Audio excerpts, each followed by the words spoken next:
Hello, this is Kevin Rosofsky. I'd like to welcome you to our webcast today. I would ask, this is a combined webcast for many of the scientists around the world as well as many of our investors around the world. It's a combination, and so to that end, please look at your regulatory filings before investing in our stock.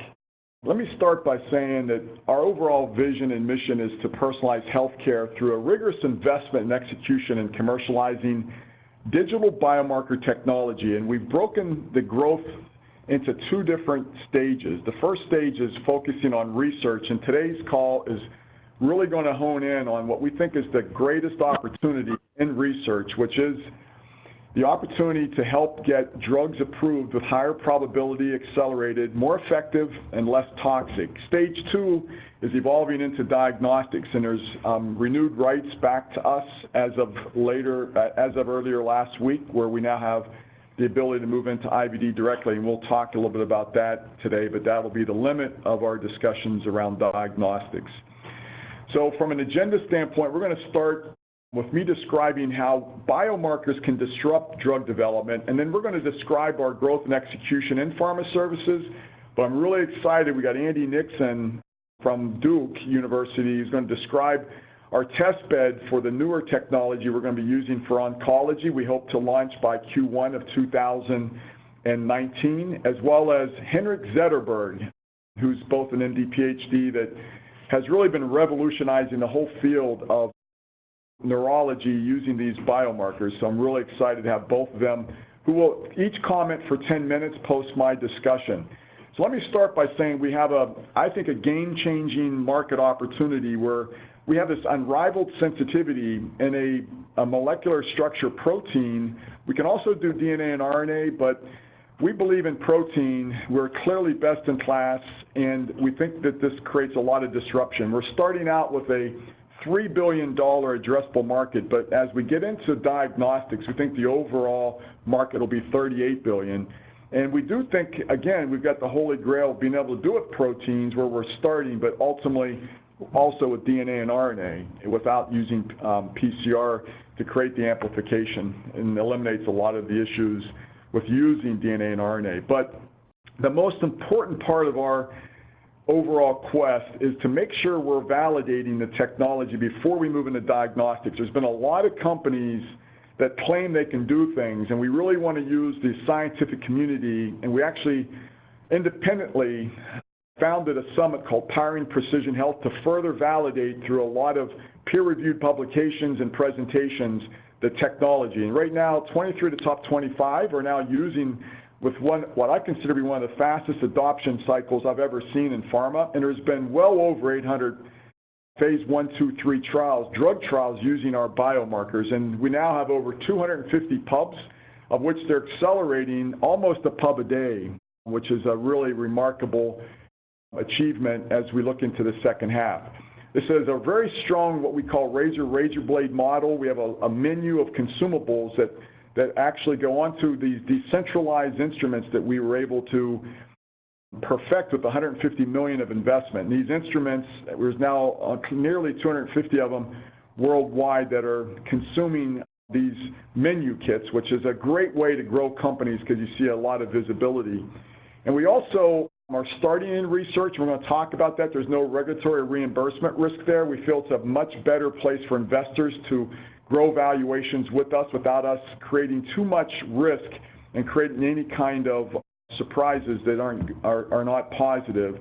But I also say we got a proven board, a proven management team, a proven founder that founded Illumina, as well as some of the most marquee investors that have been with us and following us in other companies that we've run for 15 years. So we're pretty excited about this slide and the way we're evolving.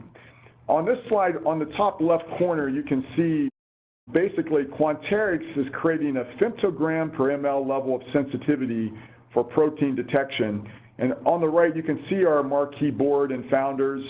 The latest addition is Marijn Dekkers, who actually ran all of Bayer, chairman, CEO for 7 years, and he's now the chairman of Unilever. Prior to that, he put Thermo Fisher together. So he's a very seasoned veteran that's been really a productive addition to our board, plus he's a major investor. But from the value creation standpoint, at the bottom, you can see we went public in December. We raised about $60 million. And the first half of this year, we still had $60 million left. And we're projecting by the time we cross over to cash flow positive at the end of 2019, we're still going to have north of $20 million. So we feel very good. We were 7.5 times oversubscribed. Fidelity and T. Rowe are our two largest investors. And we have raised over $150 million, of which 30 of it was non-dilutive raises from some of our diagnostic partners during that the last 3-4 years. The bottom here, you can see 1A is really going from 0 to 23 million last year, and we're growing year to date over 50% annually, which is great. And we think that phase 2, we're going to talk about today's pharma services. And you can see the kind of value opportunity we see on the right-hand side here. You can see on the right the diagnostics market that we have LDT, IVD, and point-of-care rights completely liberated back into Quanterix, and ultimately we see a consumer opportunity as well. So here I'd like to just describe the power of our technology. The concentration of biomarkers as disease progresses gets more concentrated. You can see at the bottom.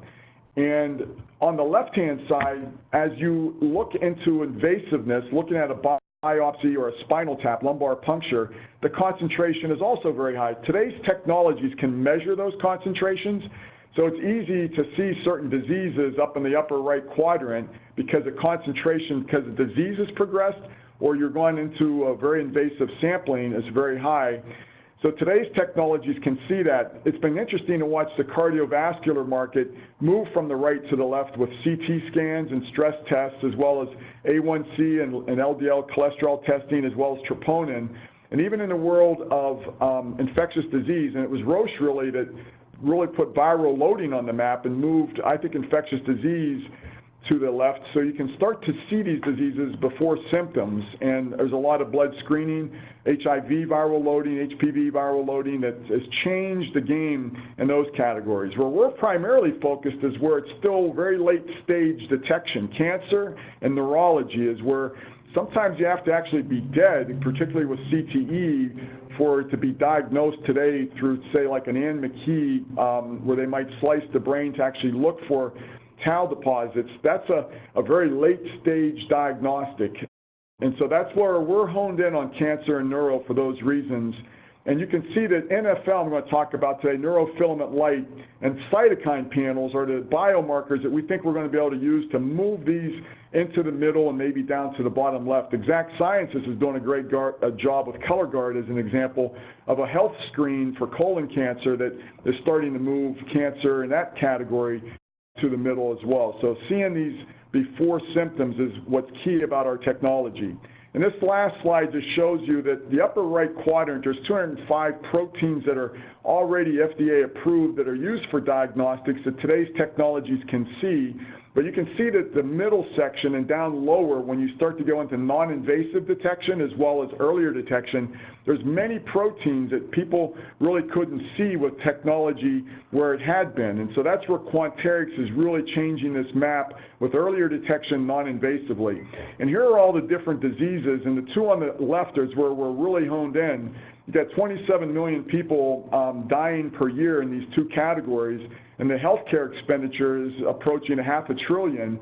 And we actually see the biomarker opportunity and the market size is down below. Liquid biopsy has gotten a lot of excitement lately, but in general, we find that the oncology field is a much bigger field than neurology, but we actually believe our ability to see non-invasively these brain health markers in blood is starting to stimulate neurology again amongst many of our customer base. And you can see up above the number of third-party peer-reviewed publications that are driving the validation of our technology and the number of digital biomarkers that our Simoa technology is now run in each of these categories, and that's key to the future. This slide has been used at many investor presentations to say we're starting where there's no regulatory or reimbursement risk.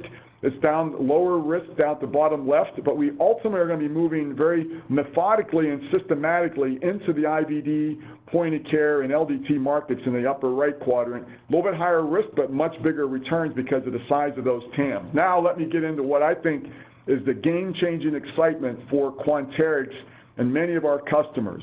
It starts with toxicology of drugs.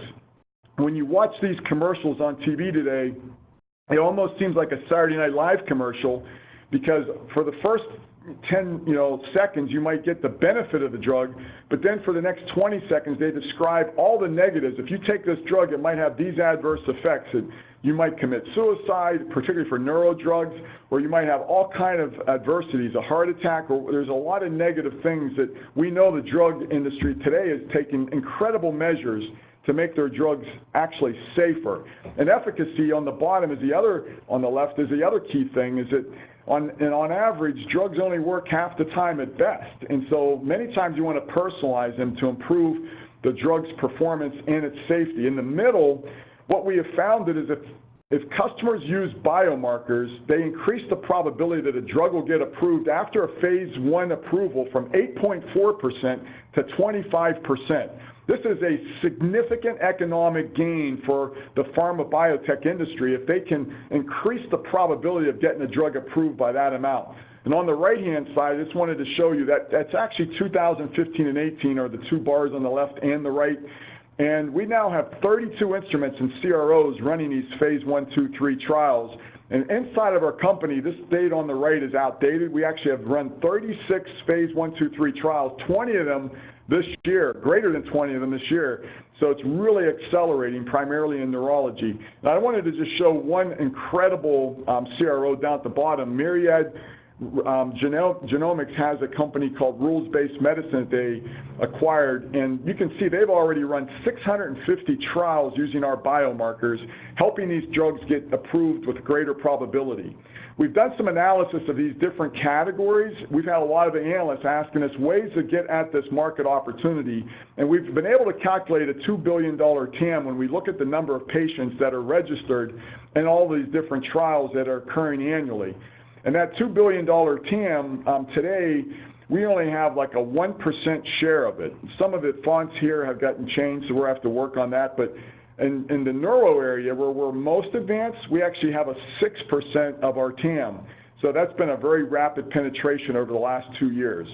This slide just goes and looks at all of those categories again. Again, we're honed in on primarily oncology, and neurology is our first step, but inflammation fits in very well. And on the right-hand side, these are all the ways that customers are using our biomarkers. Sometimes they use them for patient stratification to get the right patients in the drug trial to give them the best chance of it getting approved. And sometimes they're using it to monitor whether the drug is having the desired performance and the desired toxicology on the patient.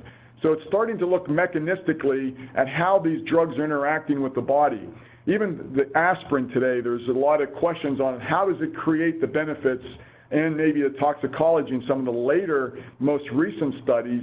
But mechanistically, we don't understand it. And our biomarkers are the first time that you're really getting a chance to see in blood, non-invasively, how these biomarkers are getting influenced by the drugs, either for efficacy or for toxicology. So when you look at these two categories, neurology and oncology, the size of the biomarker market and the amount that we have in the share of these markets, you can see that we're very early stage. And by increasing the probability of these drugs getting approved, we think if we can just get to 20% share over the next several years, maybe 4 years, 5 years, in each of these two categories, we're talking about over $100 million of revenue.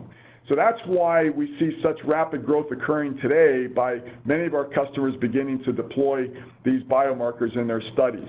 This slide also says there's a later stage opportunity. There's $45 billion of drugs shown on this slide here that have companion diagnostics, where typically the doctor's asking for a diagnostic to be run on the patient before they administer the drug. And many times in the drug trial, the drug gets approved because they're stratifying the patient population to a subset of the what we would call universal population to make sure the drug has got great safety and efficacy. Those $45 billion of drugs, we think there's about 10% of that in the value that's coming through via the companion diagnostic. So most of the value is still in the drug, but about 10% of that revenue we think is now getting captured through companion diagnostics. And so ultimately, many of these biomarkers that we're running for these trials are candidates to become companion diagnostics later. Now, The way we've structured our business, we actually have instruments that we sell, and you can see the HD1 is what we launched 4 years ago, and there's over 200 of them now installed around the world. It's fully automated. And we launched a benchtop in the first half of this year, and we've already sold our kind of full year worth of projections in the first half. So we're pretty excited about the pickup and the adoption of the new SRX. And you can see at the bottom, we are looking to launch another product in the first quarter of 2019, which is called SPX, which is another benchtop, but it's going to allow us to go into oncology with a broader ability to manage multiplexing. The assay kits is in the next category, revenue, and that's the revenue that's been growing greater than 100% for the last couple quarters, because now that you have that installed base out there, in fact, our instruments have been flat growth for the last 3 years, and despite the flat growth and the increase of the installed base, the consumable growth has been nearly 100% the last couple quarters, because that installed base is becoming pretty productive. I think on average in second quarter, we had over $50 million of consumables per instrument on average, which was faster growth than we even expected because of the use of this technology, primarily in neurology, which we'll talk about in a moment. And then on the right-hand side, you can see the services, and I went ahead and put a red circle around the CLIA lab that we acquired a company, Aushon, that gave us CLIA so we can start running our own drug trials. And that's what, down below, you can see an average phase 1, 2, and 3 trial, how many patient samples are in those trials, and that's what already year to date we've done over 20 of those phase 1, 2, and 3s, up from I think 7 was where we ended the year. So, you know, maybe it's close to 30 have been run this year. So it's a big pickup, as well as with all the CROs out there.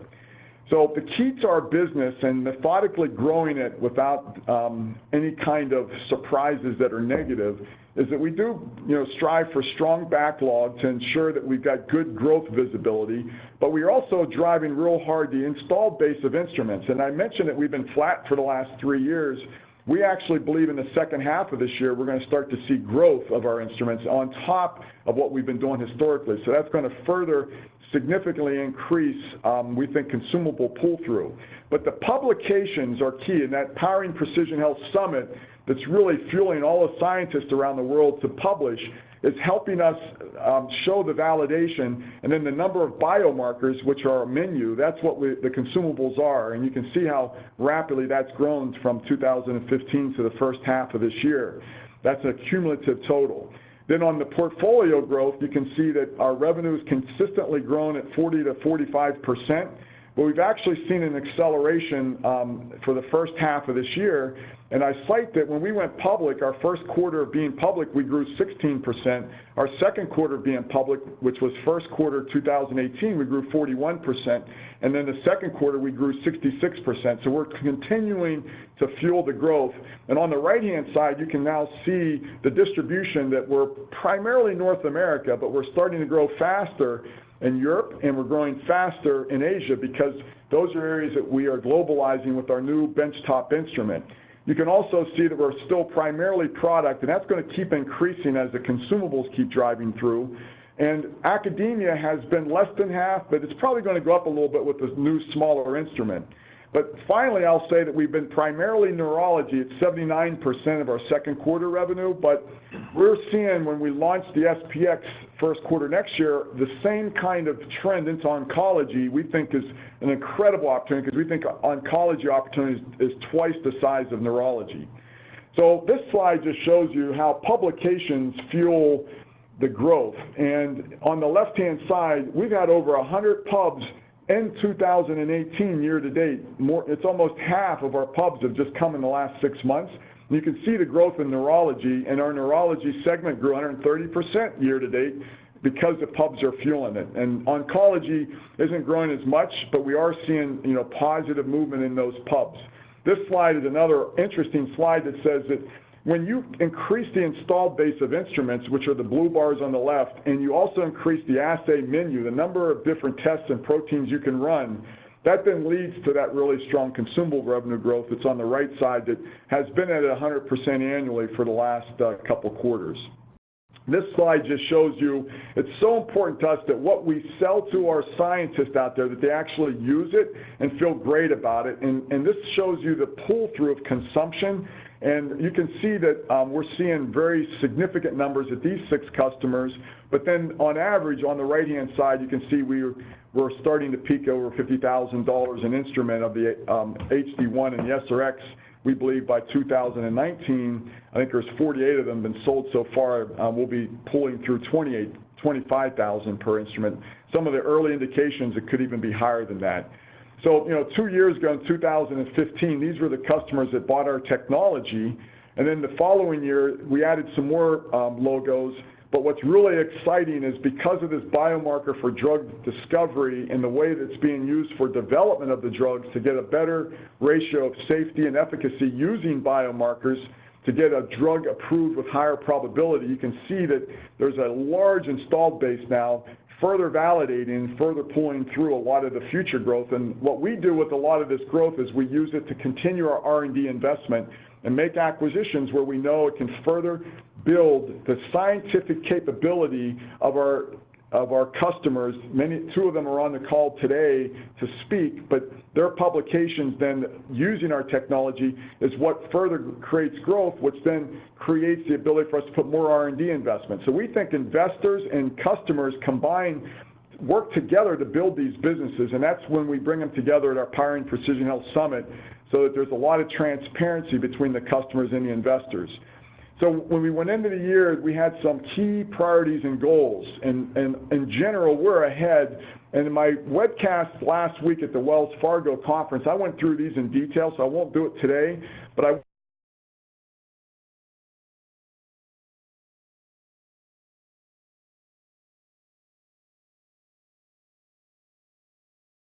really stimulated a lot of excitement in our company because of the CLIA lab, but also because of the product we're going to be launching in the first quarter. That we have a test bed already out there today, which we'll be talking about in a few moments.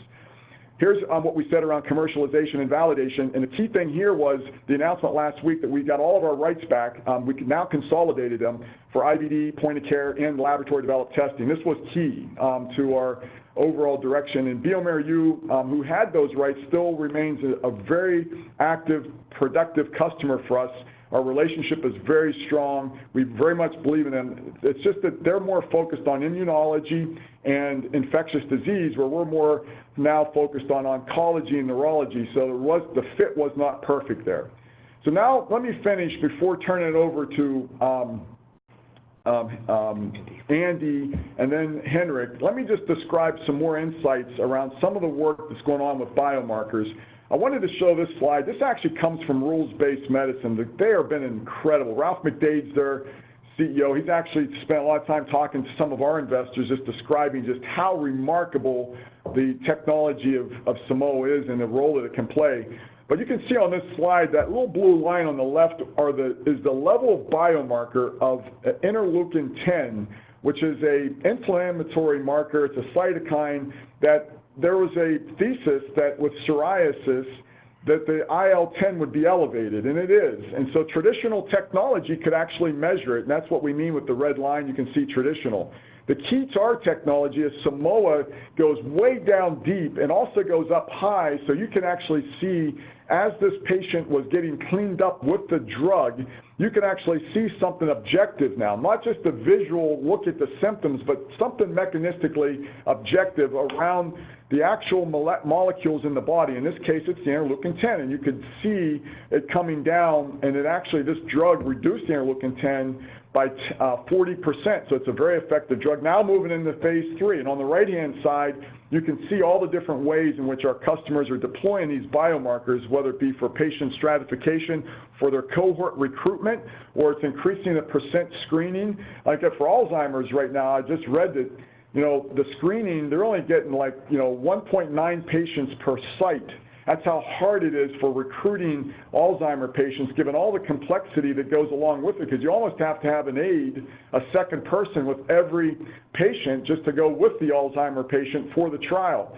And then the actual screening is leading to 85% fallout once they get the recruitment and they run the different biomarkers and the different brain scans, they start to realize there's a lot of comorbidity and there's a lot of complexity and there's a lot of drugs being deployed by these elderly that complicate who gets into the trial. And so all of that is so subjective, and these markers are allowing it to become much more objective, and that's how they're being used on the right-hand side.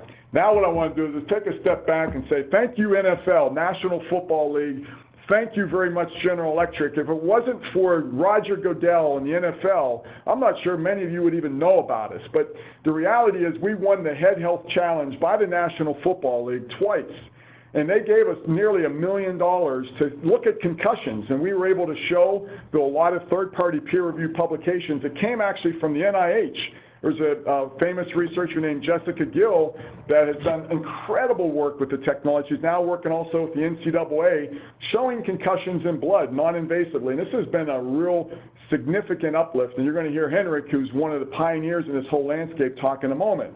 That led us to a lot of airtime on, Good Morning America when the concussion movie was coming out. Then Bloomberg picked us up.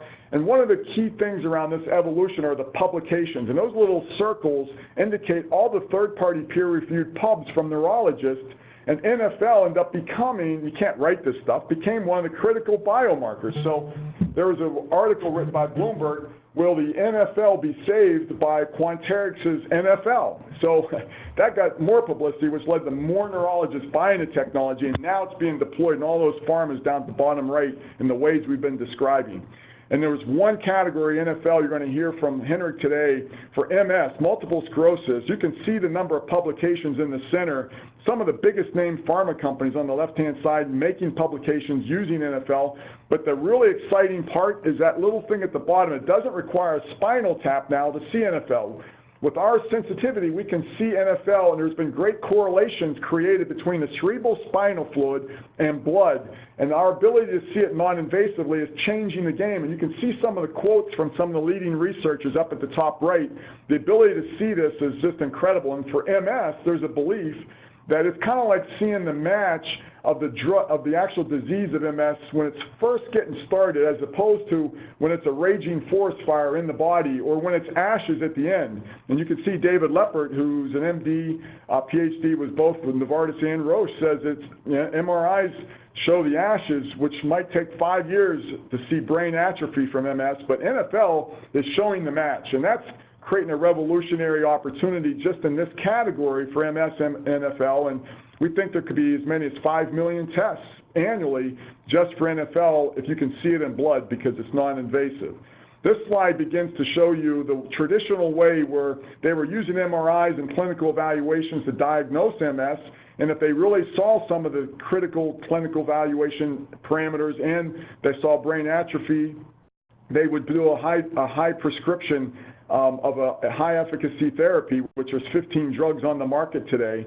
But now in the future, if you have NFL as a biomarker that can measure this particular ailment earlier, much earlier, and you can see if a drug is actually having a desired impact and not have to wait for brain atrophy way downstream, you can see it can change significantly even the way the drugs today, the 15 that have been approved, will be administered, but it gives whole new hope to the way new drugs can be invented.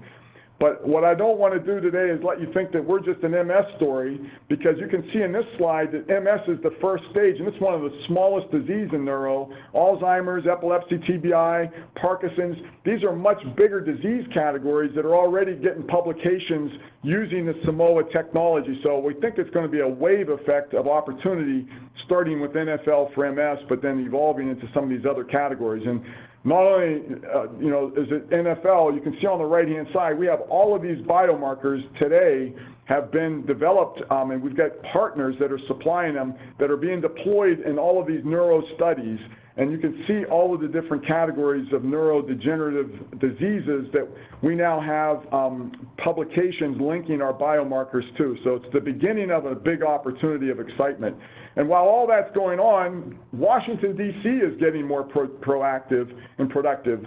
Scott Gottlieb, the new FDA commissioner, has just issued guidance on Alzheimer's that you can actually further advance your Alzheimer work if you use biomarkers, and they're encouraging it.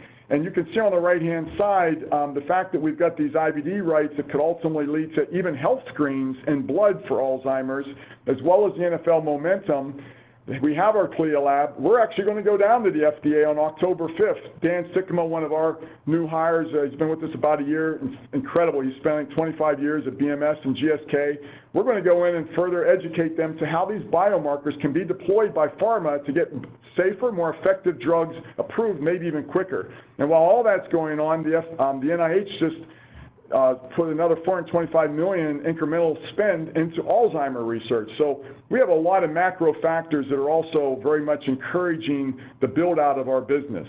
Now, in the area of cancer, I will say that the whole concept of precision medicine is being brought into question because if you look how many people are actually getting cured, we know the success stories. Jimmy Carter, we knew he had stage 4 melanoma, and the great man, Jimmy Carter, has been able to use some of these drugs like Keytruda as well as other therapies to clean himself up and to really continue life. And I personally know several stage 4 melanoma patients that are benefiting from many of these new immunotherapies, but on average, it's still a pretty small fraction of the cancer patient that's benefiting, and we really want to expand this as rapidly as we can, and that's a big thrust of PPH, both in neurology and in cancer, is how can we get our technology out there to remove the pain and suffering that these two disease categories are bringing to the world. And so we're going to try to go after it with everything we've got to get our instruments deployed in all of the research centers around the world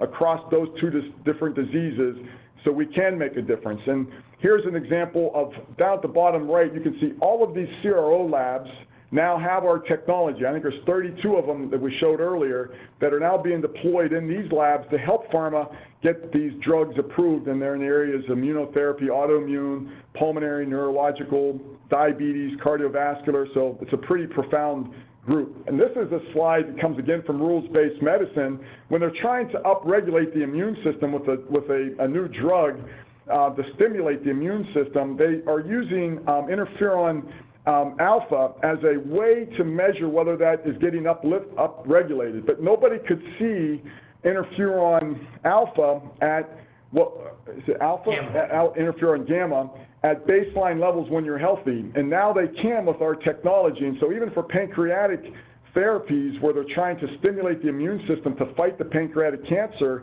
they can use our technology to see whether or not the drug is having the desired impact on upregulating the immune system. Some of the other ones, they're trying to just regulate the immune system, and now we can look at, I think, over 50 different cytokines to help them model and even digitize the impact of their drug. And so we think this area is going to be big, but to get there, we have to have a lot more multiplexing. And so neuroscience, we've been able to be very effective with up to 4-plex and maybe 6-plex. But to really go after cancer where they mutate and they try to get around the drugs, you got to have a much bigger set of tests that you run, and you want it for economics to be able to run a lot of tests simultaneously. So our next instrument that we're talking about is this SPX in Q1 to get after, we think 10-plex and above is what we're really going to challenge our R&D organization to help really move into oncology productively. And the test bed for this right now is off the charts, and you're going to hear from Andy in a few moments at Duke, but he's got an instrument and he's pulling through a lot of consumables per year. He's using it for angiogenesis, drug trials, and it's an amazing high-plex opportunity, and he's one of the thought leaders in the world that has really taught us how we can further move cancer research with our R&D investments. And I can't wait to have you hear from Andy, because he's been key to our Aushon investment and some of what we've been able to pick up with the planar technology. Roche as well is using it for toxicology very productively and effectively, and PacBio is using it for all kinds of different inflammation and oncology studies. And this is our test bed that we're getting a lot of information before we actually launch in Q1, and that is an incredible productive test bed that we've already got established. So in summary, we're going after personalized healthcare, not just with researchers and with investment and trying to be very effective in our execution, but we have a greater purpose here. All of our employees are very fired up, as well as our customers and our investors, trying to get at what we think are the two biggest disease areas that can benefit from our technologies. We actually went public to actually create more linkages with investors that own pharma biotechs to get introductions. And so many of the investors that are on this call are actually our business development arm that are really creating a lot of deals for us that we're going after. We're starting research on the left-hand side, ultimately we're going to go into diagnostics, and we have the rights. But on the research side, I've given you our views around what we're doing to kind of get at that. I'd like to now turn over the call, if I could, to Andy. Thanks, Kevin. I appreciate the introduction. Today I'm going to talk about the implementation and analysis of biomarkers in oncology clinical trials. So we're here at Duke University. I direct the phase 1 biomarker laboratory. And when we set up the lab about 15 years ago, we wanted to develop and optimize study-specific blood-based biomarker assays. And importantly at that time, we wanted to implement some operational standardization across the studies. This was something that we take for granted today, but 10, 15 years ago, this is not how biomarkers or correlative analyses were done. And we wanted to do these correlative analyses in a time and cost-effective manner, which gets us back to multiplexing. And then working with our statistical colleagues and collaborators, we want to correlate and associate these biomarkers at baseline and on treatment with various measures of both benefit and toxicity. And we also want to assess novel technologies and platforms. And today, I'm going to focus my talk on multiplex ELISA. And importantly, we're a molecular reference lab for the Oncology Cooperative Group, an NCI-funded entity that helps drive clinical trials throughout the U.S. The old paradigm of cancer was very histologically based. We would take a biopsy of the cancer, we'd pass it over to our pathologist, they would look at it under the microscope, and they would then characterize it as either breast cancer, lung cancer, colon cancer, and therapy would be dictated based on the histological call. But we're in a very different world now, as Kevin just presented. We're in the age of personalized medicine. And a former mentor of mine, Dr. Shilsky, former ASCO president and chair of CALGB, the predecessor to the Alliance, he said that knowledge of the molecular profile of the tumor is necessary to guide selection of therapy for the patient. Something we take for granted today, but I don't think was as widely accepted 10 years ago. And what we have is a patient group, and it's heterogeneous. We have patients that respond to various different drugs in different ways. And what we're really trying to do with biomarkers is hone in on those patients in the circled group where the patients derive the most benefit and the least toxicity from the drug. And this change in personalized medicine has led to an evolution of clinical trial design. The standard or current model was that patients would be enrolled in a clinical trial. They would get drug A or drug B, or maybe they get drug A plus B compared to A alone. They'd run the trial. They'd look at the results. All patients would receive the standard of treatment, and they would look at the data at the end, and one arm would either do better or not, and they would make decisions based on that. But now we've introduced an additional step. In the personalized medicine model, what we have are our patients, and prior to putting them on a particular clinical trial, we perform a molecular analysis of the tumor. And based on that, whether it's an immunohistochemical assay, whether it's a multiplex ELISA assay, whether it's a next-gen assay, that will help us identify the components of that particular biomarker to best assign that patient to the trial that will most likely lead to success. So the treatment options are truly dependent upon the molecular profile of the tumor. Now, I'd like to use tumor angiogenesis as my biological story. And this was something that was it still remains very important. It's a very large drug class in the treatment of cancer. And why it was so interesting for drug development is that there are multiple processes and multiple targets in angiogenesis that can be targeted. There are processes like invasion and migration and tube formation, and many different angiogenic factors that can be targeted, since they're soluble, and then developed into drugs. But this didn't happen overnight. To give a brief history lesson, this idea of tumor angiogenesis was first published in the New England Journal by Dr. Judah Folkman in the early 70s. Then we turned to the 80s, and what we began to understand is that tumors were actually secreting proteins that were driving angiogenesis. And then in the late 80s, when cloning became in vogue, we recognized that VPF, vascular permeability factor, and VEGF, vascular endothelial growth factor, were indeed the same thing. Then in the 90s, drugs were designed against VEGF, and clinical trials began. And in 2004, the phase 3 colorectal trial results for bevacizumab or Avastin were reported. leading to the approval of the drug. However, despite efforts by academics, pharma, biotech, companion diagnostic companies, there are still no biomarkers to guide anti-VEGF therapies. And you can see here in this slide, there are a variety of agents that are targeting. I talked about bevacizumab that will target the ligands. Zivaflibercept will also do that in a different way. We have drugs that will actually block the receptor, or small molecules that will block in various specificities the multityrosine kinase receptors. And then over here to the right, we see other non-VEGF driven angiogenesis signal transduction pathways that are also being drugged. So it's rich with opportunity. And as I mentioned, when we set the lab up at the very beginning, I set it up based on blood-based biomarker assays. And why did I do this? Well, it's easy to obtain, and I can do large multi-institutional studies, which is important. We can get large amounts of samples, and we have defined assays. The portfolio of menus that the companies provide allow us to directly test our hypotheses. But key to angiogenesis was that the blood represented a composite from several microenvironments. And lastly, touching on the idea of efficiencies, we can look at many targets at one time, the idea of multiplexing. Now, in our lab, we have various technologies. We have the Aushon, now acquired by Quanterix, Seroscan, which is a plate-based assay where we can look at multiple targets simultaneously. Mesoscale discovery is also in our lab, very similar platform.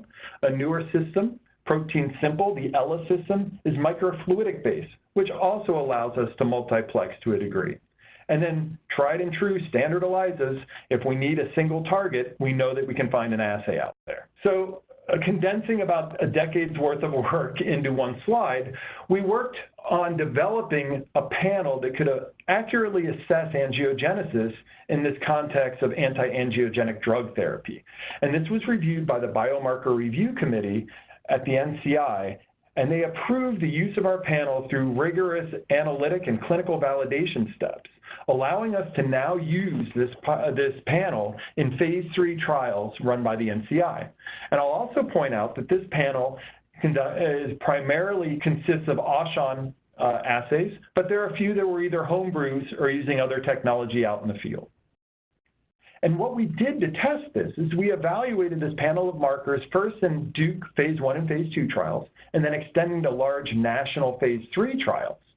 And we would test trials evaluating bevacizumab, pazopanib, sunitinib, axitinib, regorafenib, many of the drugs that I showed in the previous slide. And we did this in an iterative fashion. Robust assays were kept, poorly performing assays eliminated, or assays where we just didn't have the sensitivity, we didn't keep those in our panel. That's a quickly evolving field, as Kevin so elegantly pointed out. And lastly, hints of clinical relevance led to further refinement of our panel. And just to provide some context, we've assessed a variety of clinical trials using the Aushon technology, and in particular, the angio.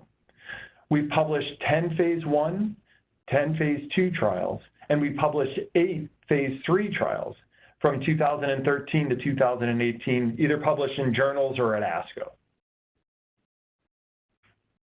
So very briefly, I mentioned the National Clinical Trials Network, a part of the NCI. We are part of the Alliance Cooperative Group, but there are many other cooperative groups throughout the country. They have academic sites, they have operational aspects, they have statistics and data management, they have tissue banks. And my role within the system is to serve as a molecular reference lab for groups who would like to interrogate circulating markers, especially as it relates to anti-angiogenic drugs. And to give a perspective, in the cooperative group system, these are the studies that we've been able to evaluate or are in the process of evaluating, all looking at the drug bevacizumab. We have randomized phase 3 trials looking at pancreas cancer, renal cancer, colon cancer, and we're working on prostate cancer and bladder cancer now, as well as an NRG study looking at ovarian cancer. So very briefly, I want to touch on the data. Our 2 top biomarkers are IL-6 and VEGF-D. They may be potential biomarkers to guide anti-angiogenic therapies. But we see different stories in different diseases. So in renal cancer and ovarian cancer, IL-6 seems to predict. Very briefly, the dotted lines in both graphs show patients with low IL-6. The solid lines show patients with high IL-6. In the dotted line, you can see no difference between these two black and red lines. Black indicating that bevacizumab was given, red, it was chemotherapy alone. However, in the solid lines, in the patients with high IL-6, while they do worse than the patients with low IL-6, if you have high IL-6 in either renal cancer or ovarian cancer, that black line moves to the right, indicating increased benefit for those patients, suggesting that that IL-6 predicts benefit to bevacizumab in both renal and ovarian cancer. But the story is different in GI cancers. We in fact see VEGF-D, an alternate ligand for the VEGF stimulatory pathways, actually predicts for colon cancer. I'd like to highlight this black line. This is the group of patients with very low VEGF-D. These patients, you can see again, the line is shifted, indicating this patient population derives the most benefit. Patients that have either received cetuximab, shown in the dotted lines, or that were high bevacizumab in the solid red line, you can see that these are indistinguishable. However, if you are low VEGF-D and you get bevacizumab, you benefit. Interestingly, this was only noted in the FOLFOX chemotherapy backbone. The FOLFIRI therapy backbone, we didn't see that. This is currently under investigation as to why. And then lastly, this is a forest plot showing that VEGF-D predicts benefit in pancreatic cancer. Focusing just on this top area, we'll see that again, patients with very low levels of VEGF-D derive benefit, favoring the Bev arm, where patients with high VEGF-D favor placebo. It's important to note that the confidence intervals do not cross unity here, indicating statistical significance. So our next steps are continued validation and randomized studies of anti-angiogenic agents. As I mentioned, we have prostate and bladder data sets. They'll be available soon. We're establishing cut points. We're benchmarking systems and assays, thinking about considerations for CLIA-CAP testing for the potential prospective clinical trial testing of these two markers. So the purpose of biomarkers, again, is to inform clinical decision-making by matching therapies to patients to improve efficacy and reduce toxicity. And I firmly believe a greater understanding of biology paired with better technology will continue to drive biomarker development, helping to achieve our goal of personalized medicine. Thank you very much, Andy. That was awesome. And Henrik, I'm hoping that you're able to connect in now. Absolutely, I'm here. Many thanks for having me. Yes, so I will give you a little bit of updates on neurofilament light, and especially focus on neurofilament light dynamics. And here you can see neurofilament light where it comes into play in this scenario. Neurofilament light is a biomarker of axonal injury in neurology. And we are, let's see here, this is a reason for why we think this has been a favorite biomarker of ours. We have studied it in relation to acute brain trauma, for example, in boxing. And on this slide to the left, you can see that the biomarker is quite dynamic. So after a boxing bout, you have increased levels as a sign of axonal injury. And then after the summer rest, you see normalized concentrations where boxing has not happened. And this we have done in a study where we also measured biomarkers for Alzheimer's pathology without seeing any evidence of that in cerebrospinal fluid. We did the study again on another cohort and saw essentially the same results. CSF levels of neurofilament light are increased after bout in boxing, and no evidence of amyloid pathology. This is a knocked out boxer, and here you can see individual CSF neurofilament light concentrations after knockout punch. So the first sample to the left is 10 days after the knockout blow to the head. And then you see really high levels. After 2 months, you see the levels going down, but they are still very abnormal. And actually it took 8 months for the levels to normalize completely. The green zone here represents normal levels. So here you also see that in response to an acute injury to the brain, you have increased concentrations and then they normalize as the brain recovers. In multiple sclerosis, we have effective treatments, which has made it very interesting to look at neurofilament light concentrations in response to therapy.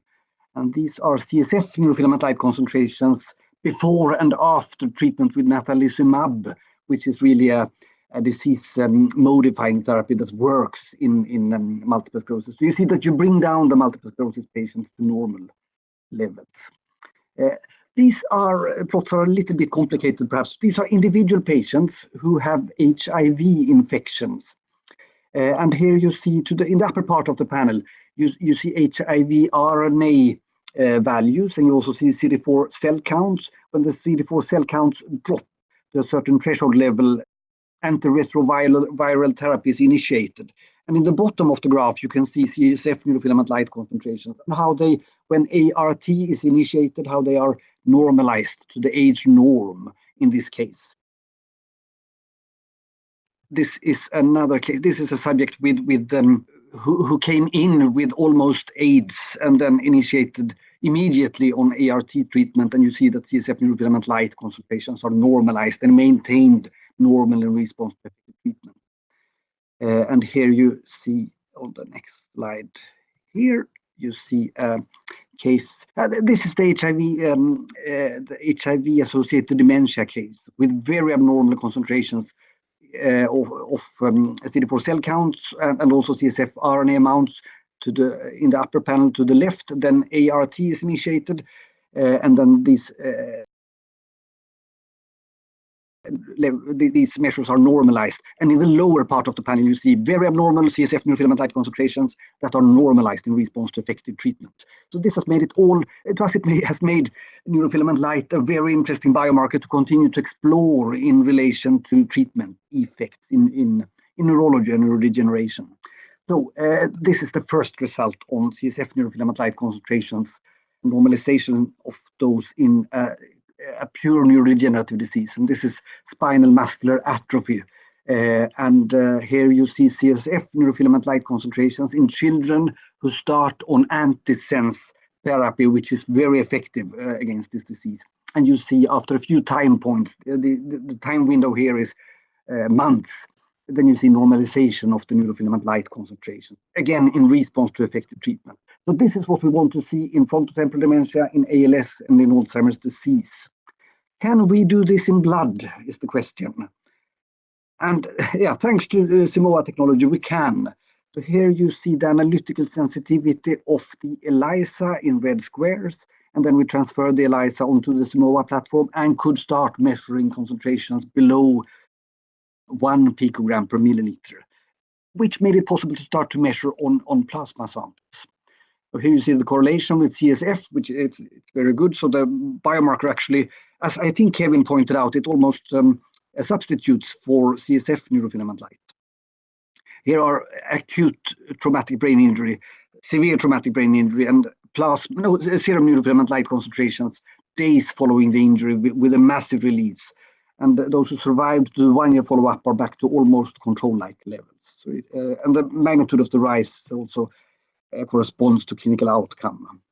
Here you see, this is a little bit of a peculiar study. This was meant to assess the effect of intrathecal delivery of rituximab through a ventricular catheter.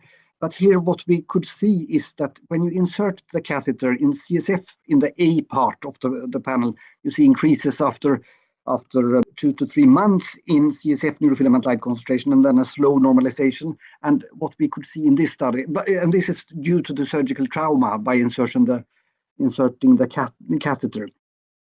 Here you see to the right the neurofilament light concentrations in blood, and they recapitulate the CSF levels completely. These are boxers who took many hits to the head. You see them in the left part of the panel. Those who took many hits to the head have increased plasma neurofilament light concentrations. Here are concussed ice hockey players. You see that these are to the left in the panel, you see serum neurofilament light concentrations hours after the injury, and you see that some players really take off in their neurofilament light concentrations. And we believe that these are the players who had severe concussions, whereas most concussions do not seem to be that harmful, which is good news to ice hockey players. But these people who really shoot off in their neurofilament light concentrations, they should probably not play ice hockey for a few more weeks or perhaps a month or so. So hopefully this could be a return to play test that could help prevent chronic symptoms after repetitive brain injury or concussions before the brain has healed properly. Here we have familial Alzheimer's disease patients. We have serial neurofilament light concentrations in patients who carry mutations in red for familial Alzheimer's disease. And you see that in the time window 10 years before expected year of onset, many individuals shoot off in their neurofilament light concentration. And we think this marks onset of neurodegeneration. The idea here would be to initiate treatment when these people shoot off and then bring them back to low or sort of baseline, intra-individual baseline neurofilament light concentration. We still want to see such a result, of course, with an effective treatment, which is currently lacking, as you know. Here you see what happens with neurofilament light and tau concentrations when you go into anesthesia and general surgery. I won't spend too much time on that. This is anesthesia in cardiac surgery. To the left, you see tau changes during the first days following surgery. They happen rapidly, tau increases, and day 7, tau is normal. In neurofilament light, there are no rapid changes, but after a week following the surgery, the levels are quite clearly increased, and they are seen the increases are most prominent in patients who had on-pump surgery, where there is no pulsatile blood flow in the brain, and we think this could help explain why some patients have cognitive impairment after surgery. This is a study where we measured plasma neurofilament light in relation to cancer therapy. Chemotherapy and also irradiation may cause cognitive problems, and we see that there are clear changes in plasma neurofilament light concentrations in the months following this treatment. And these are individuals who received therapeutic irradiation therapy with different doses to cure head and neck cancers. And then as a side effect, there was also brain injury due to how the irradiation was given. And here you can see in the upper row, 1, 2, 3, and 4, you see low doses to the brain. Not much happens to neurofilament light. In the middle part, there are slightly higher doses to the brain. And in the lower part, there are quite high irradiation doses. Accidentally, one could call it. I mean, the head and neck cancer was not in the brain, but the radiation had spillover effects on the brain. And here you can see intra-individual changes from baseline to 3 months in neurofilament light concentrations. So we really think that neurofilament light in blood is a dynamic marker of CNS injury, independently of the cause of the injury. Here we have neurofilament light concentrations in multiple sclerosis patients. And you see that after initiation of the treatment, by different treatments, you bring down the MS patients to control levels. And that we can also see in our clinical neurology, our neurology clinic here at Sahlgrenska University Hospital. Before and after treatment with natalizumab, we bring the patients down to control-like levels by the treatment. Again, something we want to see in neurodegeneration. There is a release of neurofilament light from peripheral nerves. It's minor. These are data from Charcot-Marie Tooth. And here we can see that the Charcot-Marie Tooth individuals have slightly increased concentrations, which is a potential confounder one should look out for. And we need also markers for CNS selective neurofilament light, although the robust correlation between CSF and plasma neurofilament light indicates that most of the blood neurofilament light is CNS derived. And I think this is my last slide. Here are some conclusions, and here is the team. Thank you very much. Henrik, I'd like to start with you. We're not going to have time to answer questions today, but I cannot thank you enough for the amount of pioneering work that you've done to really reveal so much opportunity. In the heart, we look at troponin as being a major advance in the last 20 years in looking at heart damage. We're wondering, and we're starting to see troponin as being almost an analogy for NFL. You're looking at axonal and neuronal damage of the brain in a similar way, but it started with concussions where the brain can get injured very quickly. You taught us through a lot of your work with brain concussions in NFL, the role that this particular biomarker can play. Now you can see that someday it's going to play a role across all of diagnostics, but more importantly, right now we can deploy it in most disease categories that are also hurting the brain and creating damage to the brain that NFL is able to measure on behalf of that disease. But it's doing it in blood, and that's the key here is that we know at Novartis alone, there was a major Alzheimer trial where 40% of the cohort actually left the trial because they didn't want to have a lumbar puncture. So we know that seeing these answers non-invasively opens up a whole new field of opportunity for brain health. And you have been the pioneer with a lot of others working on that front with us, and we can't thank you enough. Andy, the next generation of cancer research really starts to happen when we launch multiplex, and that's the next major chapter in our work to try to get great treatments to help both neurodegenerative diseases as well as cancers. And so after we get the treatment work done, that's when we move into diagnostics with the new rights that we have. And all along, we feel investors can continue to benefit working with us to help us make these investments to really transform the way healthcare is practiced. Because if you can see these diseases long before there are symptoms, it makes them much more treatable. And having biomarkers teaches us ways to do it much more safely. So we are really trying to continue to move forward. We're going to have the next Powering Precision Health Summit over in Europe in the first or second week in December. If you're interested to attend and see a lot of these thought leaders showcasing their publications in the area of neurology or in the area of oncology, please let us know. We'll find a way to try to get you an invitation. We know it's going to be standing room only. Very excited about that. I also want to acknowledge David Wilson, Mark Roski, I mentioned Dan Sickmurray, Brian Klakota, Julian, Bradley. There's a lot of people in our company that are really supporting us. And then outside the company, we have a lot of ex-FDA directors that are now working with us, David Fragel and others, that are giving us a lot of new insights on how we can impact this quicker. The whole game for us in our mind is how do we take cancer and these neurodegenerative diseases down to their knees. And we know if you can see them early, it's going to be really easy to shoot them down with drugs and then ultimately to prevent the environmental factors like concussion from ever creating a disease. So that's all we're going to have for today. Very excited about this opportunity. We're going to look at all your questions that have been coming in and we'll get back to you individually. Thank you very much for taking the time to listen to our evolution.